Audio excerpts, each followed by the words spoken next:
I am brand new to this restreaming stuff, so I'm not going to see things as fast as I have before. Um, so anyway, yeah, please forgive me for uh, kind of being at a new learning curve. But anyway, we'll make it through. So, how did everyone sleep last night? I slept okay. Um, it's becoming very clear to me that when there is stress, when I feel stress, I stress eat. Um, it's just, it's a way I kind of shift the feeling of stress into a physical sensation. So there's the experience of stress, and it's like, I experience all this stress, all this da da da. What do I replace it with? I'll go eat something. Um, so the problem with that is that I pay for it the next day or in how I sleep. So there's just a direct correlation between the two, and I'm slowly managing the process. But anyway, this week is all about implicit bias, and um, what I want to do is I just want to share a little bit about where I find it easiest to kind of start navigating the realities of implicit bias. And this kind of goes back to the just the mindfulness world in general. One of the things that was really has always been challenging was trying to get people to recognize that their mental health was something that they could work on. And I'm operating in an environment of the warrior, so warrior culture, veteran culture, active duty culture, and so inside that culture, the use of um, kind of talk about or engagement with mental and emotional health is just not something that's inside the culture. What's inside the culture is suck it up and drive on. What's inside the culture is, um, you know, just tough it out, right? So it's just not much language around it. So one of the things that we had to do was we had to find ways to get through kind of the cultural block. Because the thing is, when there's a cultural block, it prevents the brain from operating at its highest level.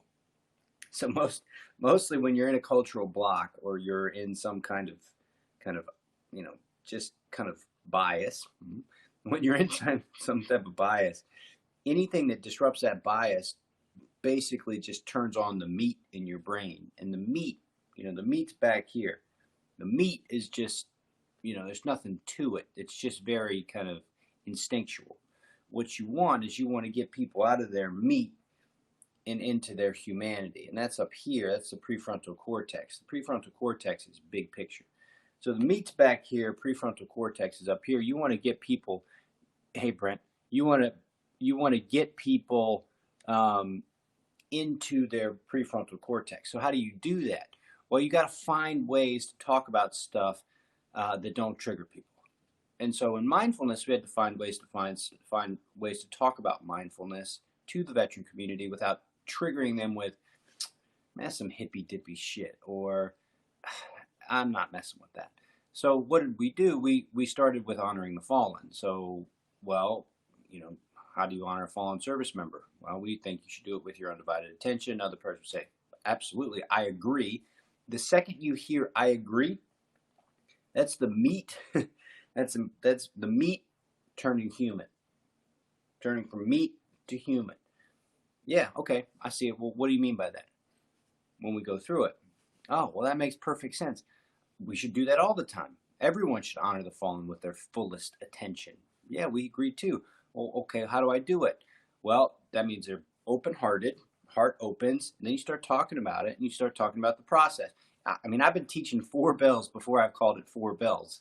And mostly it was mindful moments of gratitude, just over and over and over again, mindful moments of gratitude.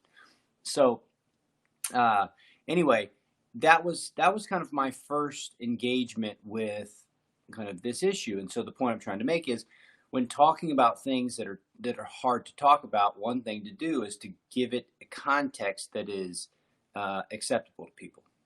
So what I want to do today is I want to create a framework around what I understand implicit bias to be, give you that framework, and offer you an opportunity to explore it yourself. And through the act of exploring it yourself, maybe leave a comment on how you intend to be more mindful of implicit bias. Maybe just to show. Oops. Sorry about this. Yeah, I'm still learning. Sorry about this, y'all. Hide message from the stream. Okay. Yeah, I'm still learning how to do this stuff. But anyway, all right. So I want to create a kind of an environment for you to explore it yourself, and then leave it in the comments for how kind of you intend today to take this new understanding into the world, and especially around kind of this topic of violence. Today's topic of violence. So, in the realm of violence, in the realm of warrior, I'd like to present a implicit bias scenario that we're going to then explore in the training. All right. So there's two warriors. There's a Marine and a Ranger. So Marine is Marine, a Ranger is Army. So there's a Marine and a soldier. Okay. The Marine deployed to Iraq was just a total warrior. Participated in the Battle of Fallujah. Saved a life. Took out bad guys. Just was amazing. Absolutely amazing. The soldier did some really incredibly kind of special ops, like crazy stuff, right? Like, so Rangers just travel huge amounts of distance on foot. They do unimaginably hard stuff with mega endurance. This Ranger in particular had the nickname called Ranger Smurf. So no matter what he did, he was just like, he was just in a good mood about it. He was just ready to go. He was just a total warrior, just a total badass. Well, both of these warriors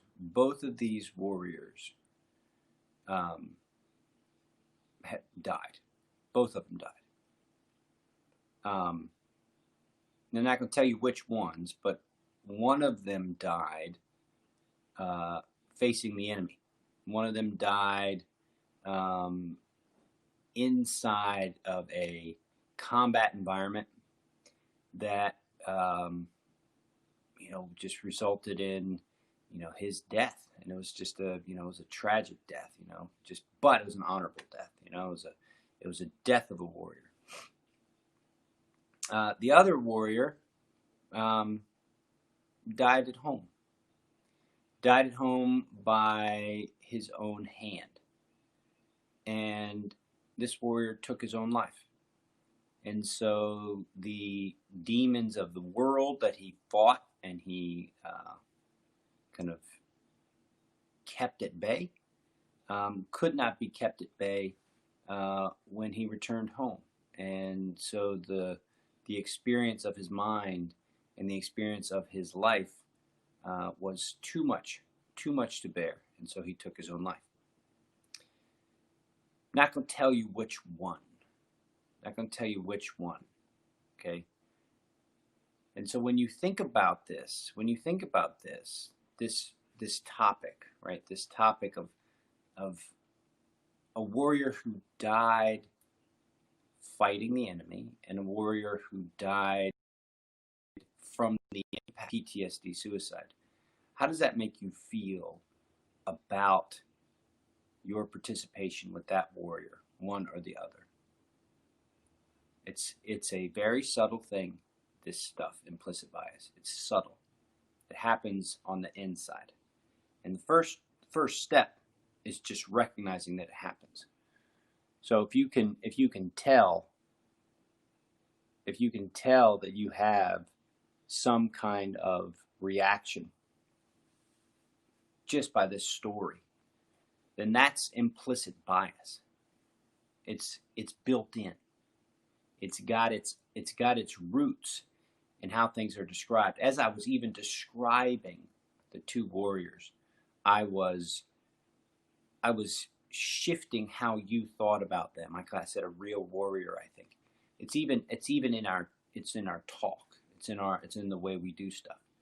And so as we go through this week talking about implicit bias and in the different topics that we go through, I'm gonna do my best to help you become more aware of implicit biases that you may hold and see how you can recognize them, recognize the moment, get to the body, do something about what's there, set intention for how to move forward.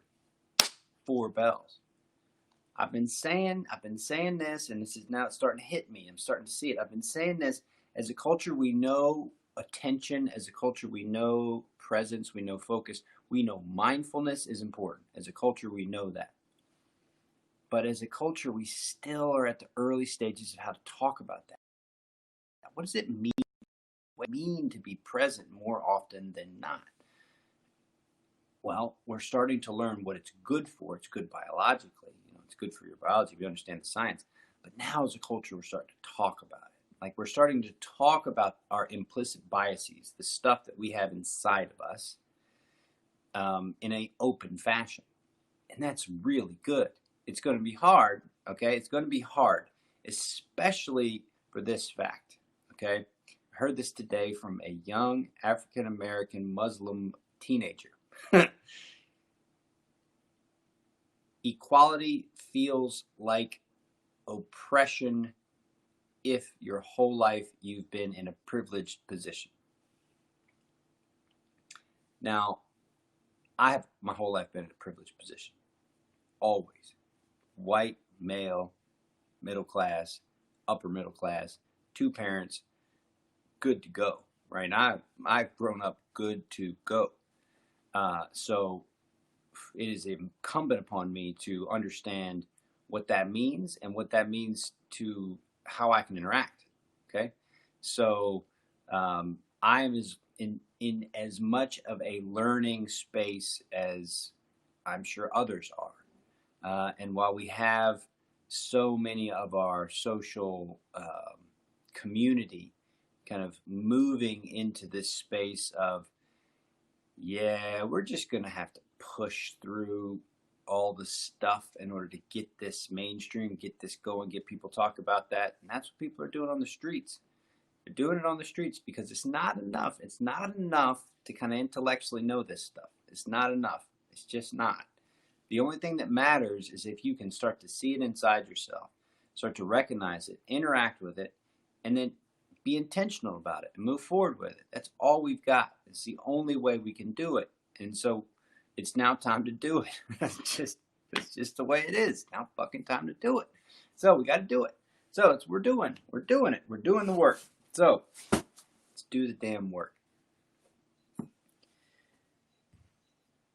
For all of you that are new to Armor Down Mindfulness, it goes like this. There are 4 bells. Okay, the first bell, a single bell, encourages us to become present with the moment. And so what that means is you take your mind out of any other thoughts that you have, and you focus on the present moment. We do that by focusing on the senses, because the senses always take place in the present moment. Okay, that's number 1. We call that taming the mind.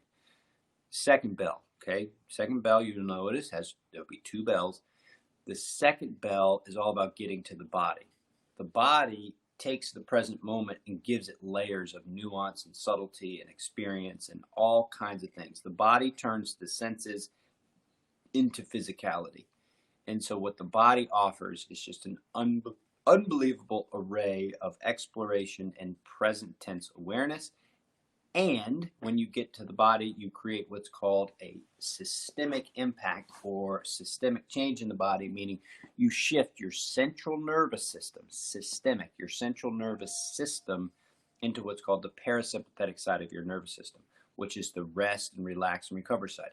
It takes you from meat, okay, back here is meat, to human. Okay, this is human. Meat, human. So you move from the sympathetic, which is more meat. You move from the sympathetic to parasympathetic, which is more human, and you settle. Okay, blood pressure drops, all kinds of wonderful things happen. When these wonderful things happen, you're able to notice more. And when you're able to notice more, or when you armor down, okay, you can open your heart. And when you open your heart and you can breathe and you can sit with what's going on, you can observe. You can observe what's going on inside of you and have the choice to change. Have the choice to change. If mostly you're in meat, you don't have any choices. And when you're in meat, you don't have a lot of choice to change. Sometimes I call my dog meat. I call my dog meat just because it's not like he has any choice to change. He is the way he is. We are not. We have the choice to change. And we just have to notice it. Without noticing, you just can't. So that's the third bell. Typically, the third bell will do some kind of breathing meditative practice. Then the fourth bell, and you'll hear 4 bells. The fourth bell is setting the intention for the rest of the day. So we're not doing this. We don't practice mindfulness every weekday morning at the crack of dawn because it's relaxing or because it's good for our biology. Those things are a byproduct. What we do it for is to bring the best version of ourselves to the world. To bring the best version of ourselves to the world more often than not. So when you get up off your cushion, you go out into the world. You go to see your family. And then as you interact with your family, you're interacting with the rest of the world. And you're also interacting with all kinds of implicit and explicit biases that you have. You have them. Period. That's it. You just have them. Now, do you have them in the context of do you choose to have them, or do you have them because that's just the way it is, right? So it's, do you have them because you, the human, choose them, or do you have them because you're meat and media and meat go well together, right? So the media is encouraging you to be more meaty, and I'm encouraging you to be more human. So that's fourth bell. And in the fourth bell, we really encourage you to put your comments in the comment section. Now, Armor Down Mindfulness offers different platforms to practice. So whatever platform you're in, share a comment. I'll get to it, and I'll acknowledge your offering of the comment, but also so other people can see it. Right? I mean, this stuff is great to talk about and share because it helps other people learn to talk about it and share it. And the more people that will be mindful and aware of what's actually going on inside of themselves instead of just kind of operating from meat, the better off the world will be, period. And so you're part of that. I'm part of that. So we all get to do our part, which is a good thing. All right, let's do this. So first thing to set up, or first thing to notice, this is the bell. This is the sound it makes. Okay, so first bell will be all about getting into a position that you are comfortable with. Typically we sit, okay? We sit down, try to have a straight back, all right? So once you're ready, let's get started.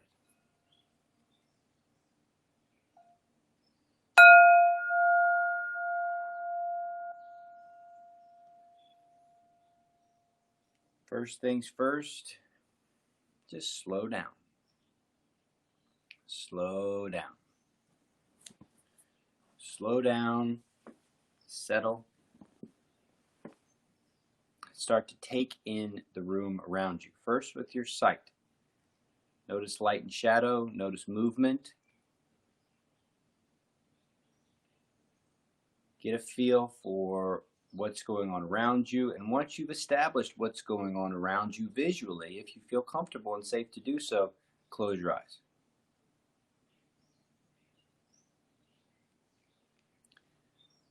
Just notice how even with your eyes closed, you can still be aware of light and shadow. With your eyes closed, shift to sense of sound. What do you hear and where do you hear it? What do you hear and where do you hear it? How far away is the sound? How close?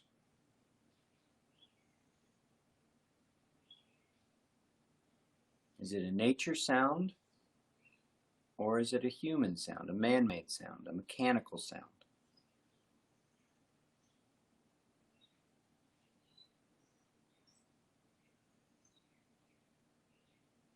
Next, notice your sense of touch,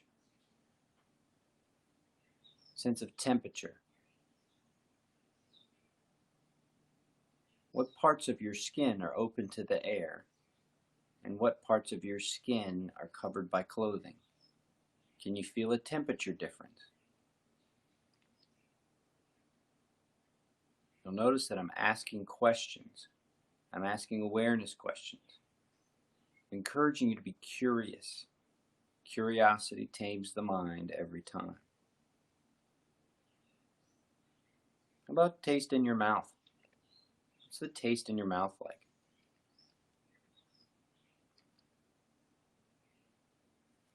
How about sense of smell?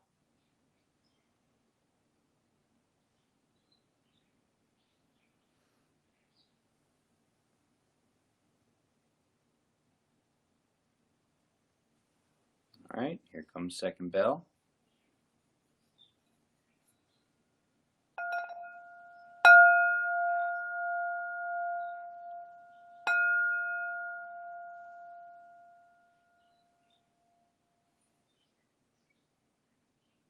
Now get to the body.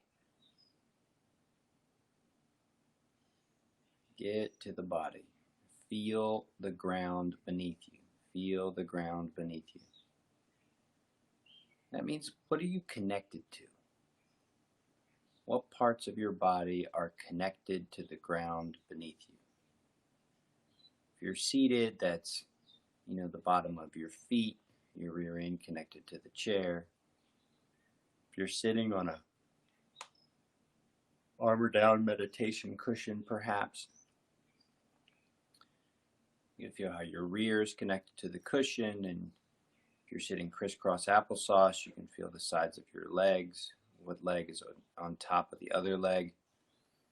If you're kneeling, noticing the way your knees and your shins press against the ground.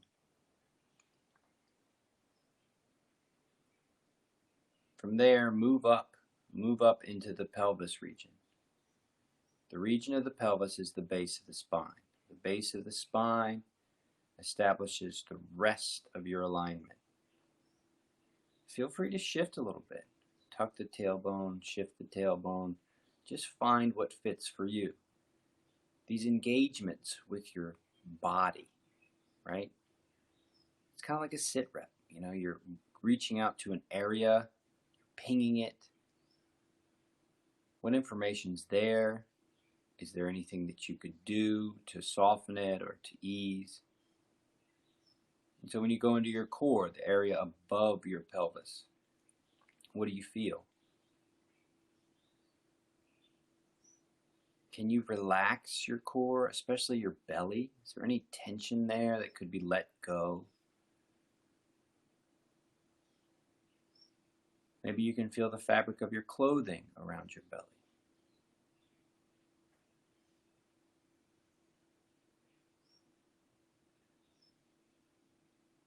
Move up heart space.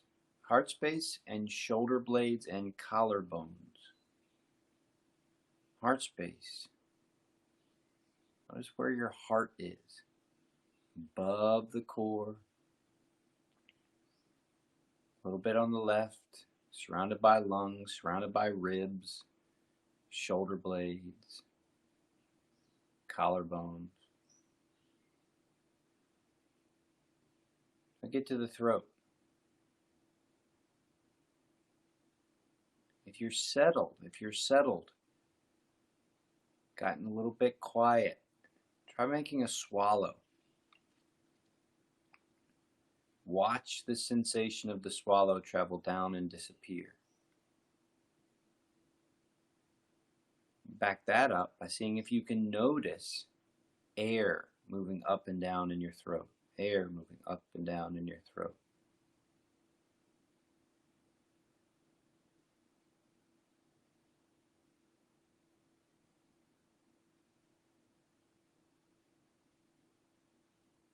Now see if you can tell the temperature difference between the air coming in and the air going out. air coming in and air going out. There might be a sensational difference in temperature. The air coming in might have a kind of a cool feeling. The air going out might have a kind of an empty feeling. It's warmer, so there's no juxtaposition. It's body temperature, so it's not going to show up the same way the cooler air that you're pulling in will. See if you can notice that. If you can, it's great. If you can't, it's irrelevant. It doesn't matter if you notice it or not. The key is putting your attention on it intentionally, noticing the subtlety. Each time you notice subtlety somewhere, you notice subtleties everywhere. How you do anything is how you do everything. What you're doing right now is you're practicing shifting your attention from one thing to the next and being present with what shows up. Now get to the face, the top of the head. Face, top of the head. Soften the eyes. Soften the muscles behind the eyes. Soften the cheeks. Soften the chin. Now get to the top of the head, top of the spine.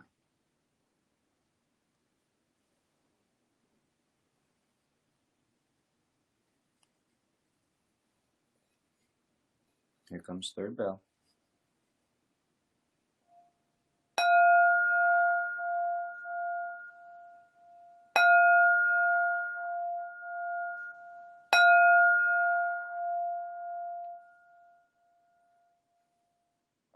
Now take your first full breath in. Expand as big as you can on that inhale. Feel the body really grow. And then let that go.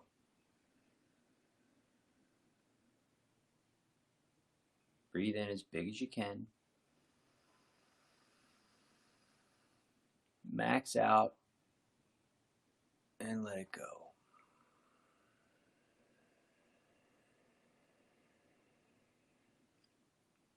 Now let's really change the pace. So breathe in as slow as you can. Really slow and really big. Slow and big.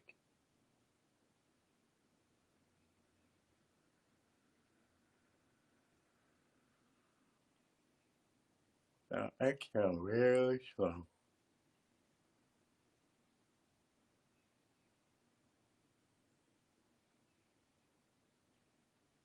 Now this time as you breathe in big and slow, feel what parts of your body move as you breathe.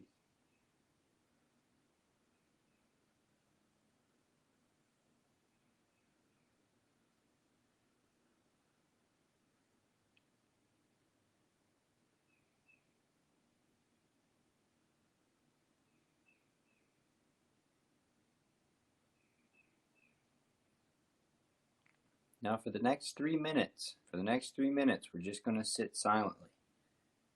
There's going to be no guidance. It's just silent. Now, what I'm going to do is I'm going to present to you today's topic. And I encourage you to sit with this concept of how you perceive the difference that you feel personally between a warrior who dies on the battlefield and a warrior that dies by their own hand. Suicide. Dying by the enemy. Dying by your own hand. How do you sit with that reality? How would you interact with the memory of a warrior who died by the enemy or died by their own hand?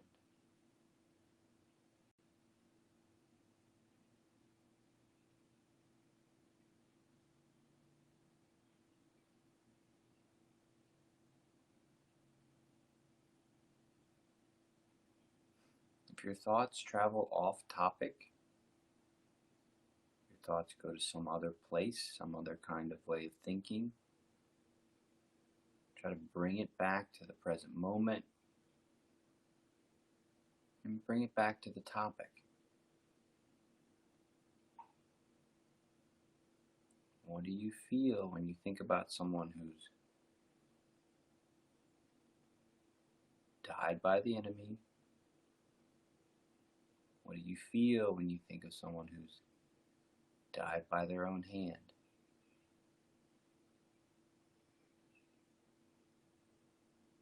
How do you think other people feel about it? What's the military culture feel about it?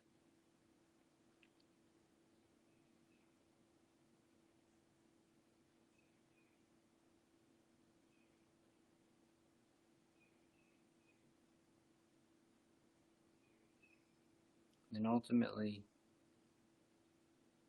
if you were talking to both mothers, you were talking to the mother of the warrior whose son died on the battlefield. Can you imagine that conversation would be like? How would you feel? And then what would you imagine your conversation would be like talking to the mother whose son took his own life?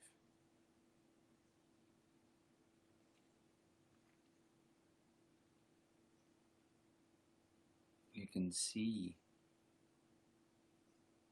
how implicit bias could have a massive impact on two conversations.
So that last little bit, right? If you were speaking to the mother of a warrior whose son died on the battlefield fighting the enemy, and when I think about that, I could imagine, just easily falling into the kind of the dominant narrative, right? Your son's a hero. Thank you for your service. Thank you for your sacrifice. Very kind of normalized. There's nothing particularly interruptive to the open heart, right? That's what the Gold Star Mother cares about is you're coming with an open heart. But that warrior who's committed suicide, I mean, what do you even say to the mom? How did your son die? Well, PTSD suicide. Well, where's the conversation go? How do you get to the open heart? And that happened to us. That happened to us over Mindful Memorial Day. We ended up on a Zoom call with a Gold Star mother whose son had PTSD suicide. And it was a conversation that required there's a bias. How do I open my heart? There's a bias. There's a barrier. There's a barrier to opening my heart. How do I do it? How do I get through that barrier? And so I encourage you to leave a comment in the section about your understanding of implicit bias and how you imagine those two conversations would go. I mean, there is implicit bias around the concept of suicide in the military. Now, tomorrow we're going to talk about Black Lives Matter. But today, in the context of power and politics, but today we're talking about implicit bias in the realm of violence, in the realm of the warrior. And there's no more appropriate way to explore this topic than studying your own relationship to how you would respond to a warrior's mother whose son died on the battlefield or whose son died at home from, consequences to their mental health from the battlefield. So it's a heavy week. We're going into some heavy training this week. So I acknowledge all of you that are with me, and I look forward to talking to you about it, because there's no other conversation that we should be having right now in this moment in time than really studying what goes on inside of us, what we're aware of, what we're not, and what we can do about it. Later on, we're down.